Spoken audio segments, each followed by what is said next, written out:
स्वागत है दोस्तों हमारे इस YouTube channel Satish Chauhan study point में। तो आज की इस वीडियो में हम लोग भारतीय संस्कृति के भाग 2 के बारे में अध्ययन करेंगे। चलिए शुरुआत करते हैं।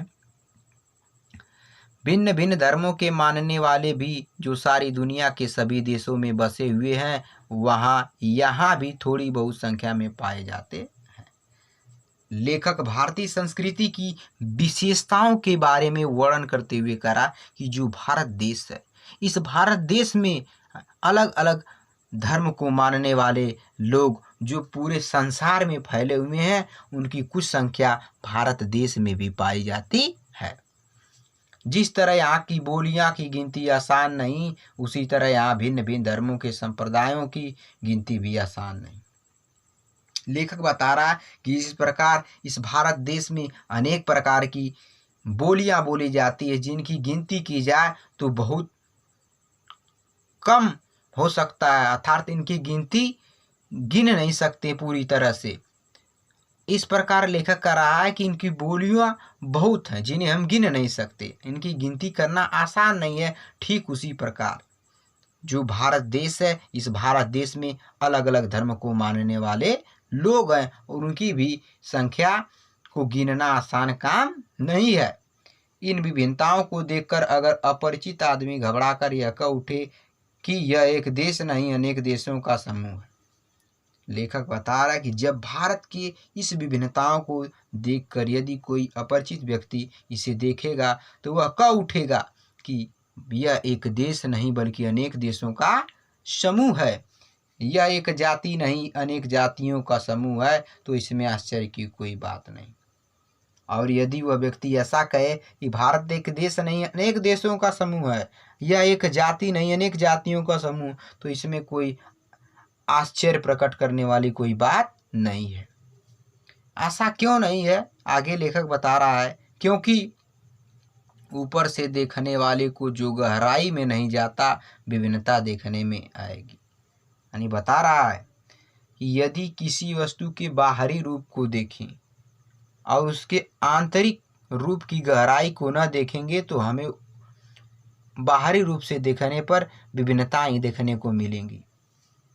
पर विचार करके देखा जाए तो इन विभिन्नताओं की तह में एक ऐसी समता और एकता फैली हुई है। अब लेखक कह रहा, परंतु यदि इस बात पर ध्यान दिया जाए, अच्छी प्रकार से सोचा समझा जाए, तो इस विभिन्नताओं के अंदर तह माने अंदर में एक ऐसी समानता और एकता फैली हुई है जो अन्य विभिन्नताओं को ठीक उसी तरह पिरो लेती है और पिरोकर एक सुंदर समूह बना लेती है। यानी जो इस भारत देश की विभिन्नता है, एक माले के समान, एक फूलों की माला के समान एक सुंदर समूह बना लेती हैं। जैसे रेशमी धागा भिन्न भिन्न प्रकार की और विभिन्न रंगों की सुंदर मणियों तथा फूलों को पिरोकर एक सुंदर हार तैयार कर लेता है। यानी जिस प्रकार एक रेशम का धागा अलग अलग प्रकार की रंग एवं फूलों की सुंदरता तथा मणियों के द्वारा एक फूल अर्थात फूलों की माला के रूप में एक सुंदर हार तैयार कर देता है, ठीक उसी तरह भारत देश की विभिन्नता भी एक पिरोई है, एक भारत देश के समूह में पिरोई है, जिसकी प्रत्येक मणि या फूल दूसरों से न तो अलग है,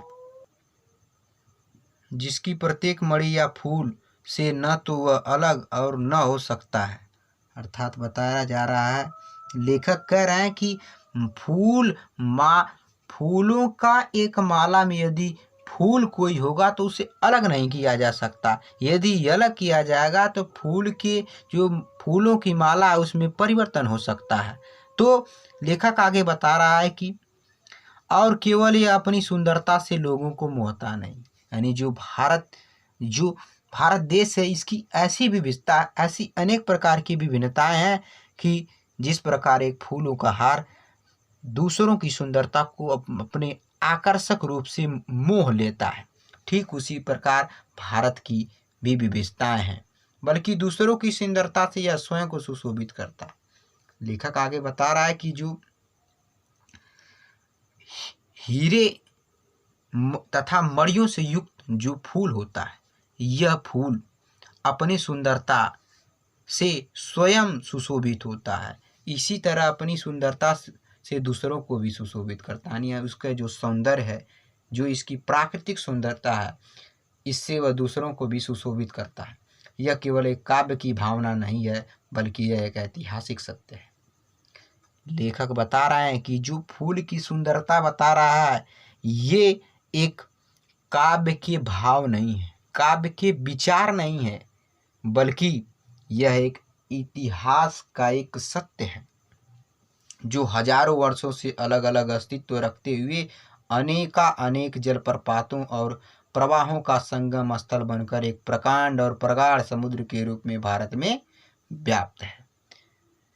लेखक बता रहे हैं कि जो एक इतिहास का सत्य है, जो हजारों वर्षों से अलग अलग रूपों में अनेक जलप्रपात माने झरने और प्रवाह माने नदियों के प्रवाह के संगम स्थल यानी मिलने से एक प्रकांड और प्रगाढ़ माने बहुत बड़ा समुद्र के रूप में भारत में स्थित है, जिसे भारतीय संस्कृति का नाम दे सकते हैं, जिसे भारतीय संस्कृति कहा जा सकता है।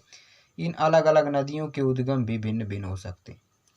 आगे लेखक बता रहे हैं कि जो भारत देश है, इस भारत देश में सिंधु, ब्यास, सतलज इत्यादि प्रकार की नदियां हैं। इनका जो उद्गम स्थल है, जिस स्थान से निकलती हो, उद्गम स्थल भी भिन्न भिन्न होता है। इनकी धाराएं भी अलग अलग बही हैं और प्रदेश के अनुसार भिन्न भिन्न प्रकार के अन्न और फल फूल पैदा करती हैं। यानी जो लेखक बता रहा है कि जो भारत देश है, इसकी जो मिट्टी है अलग अलग प्रकार की है और प्रदेश के अनुसार यानी हर राज्य के अनुसार अलग अलग प्रकार के अनाज और फल फूल उत्पन्न होते हैं, पर सब में एक शुद्ध, सुंदर, स्वस्थ और शीतल जल बहता है। लेकिन सारे राज्य में एक शुद्ध, सुंदर और स्वच्छ तथा शीतल जल प्रवाहित होता रहता है, जो उद्गम और संगम में एक ही हो जाता है। यानी जहाँ किसी नदी का निर्माण होता है और जहाँ कहीं वह मिल जाती है, दोनों में एक समान हो जाता है। आज हम इसी निर्मल, शुद्ध, शीतल और स्वस्थ अमृत की तलाश में। लेखक करा और वर्तमान समय में इसी निर्मल यानी शुद्ध, शीतल अमृत के समान इस जल की खोज में आज हम हैं। हमारी इच्छा, अभिलाषा और प्रयत्न यह है कि हम इन सभी अलग अलग बहती हुई नदियों में अभी भी उस तरह अलग अलग बहती हुई नदियों में अभी भी उसी तरह बहता रहे और उनको यह अमर तत्व देता रहे। लेखक बता रहे कि हमारी यह इच्छा, हमारी यह मनोकामना और हमारा यह प्रयास है कि जो अलग अलग राज्यों में अलग अलग नदियाँ बहती हैं, ये अलग अलग नदियाँ उसी तरह बहती रहे और हमेशा अमर तत्व देती रहें, जो जमाने के हजारे थपेड़ों को बर्दाश्त करता हुआ भी आज हमारे अस्तित्व को कायम रखे हुए हैं। यानी नदियों के प्रवाह में, नदियों के मार्ग में अनेक प्रकार की परेशानी हुई, अनेक प्रकार के परेशानी हुई, फिर भी नदियों ने अपना मार्ग बदला नहीं, अपना कार्य करती रहीं। अनेक प्रकार के परेशानियां आई, उसको दूर करते हुए अपने अस्तित्व को कायम रखी और रखेगा, जैसा कि हमारे कवि इकबाल कह गए। अब लेखक बता रहा है कि ऐसी भारत देश की विशेषता है और इसके बारे में कवि इकबाल कह गए हैं कि बाकी मगर है अब तक नामो निशान हमारा, कुछ बात है कि हस्ती मिटती नहीं हमारी, सदियों रहा है दुश्मन दौरे जमा हमारा, बाकी मगर है अब तक नामो निशान हमारा। लेखक बता रहा है कि बाकी मगर है अब तक नामो निशान हमारा, यानी हमारे भारत देश में अनेक प्रकार की मुसीबतें आए, फिर भी हमारा इस देश का नाम और निशान मिटा नहीं है, अभी भी बना हुआ है। कुछ बात है कि हस्ती मिटती नहीं हमारी। लेखक बता रहे हैं कि भारत देश में कुछ ऐसी बात है, ऐसी विशेषता है कि जो हमारी हस्ती है वो कोई मिटा नहीं सकता। सदियों रहा है दुश्मन दौरे जमा हमारा, यानी सदियों से, अनेक वर्षों से हमारे देश पर आक्रमण करने के लिए अनेक प्रकार के दुश्मन उपस्थित रहे। तो दोस्तों, यदि वीडियो पसंद आए तो इसे लाइक, शेयर और कमेंट करिए, तथा यदि चैनल पर नए हैं तो प्लीज़ चैनल को सब्सक्राइब कर लीजिए और बेल आइकन को प्रेस कर दीजिए, ताकि आने वाले वीडियो की नोटिफिकेशन मिलती रहे। तो अगले वीडियो मिलेंगे, तब तक के लिए बाय बाय, धन्यवाद।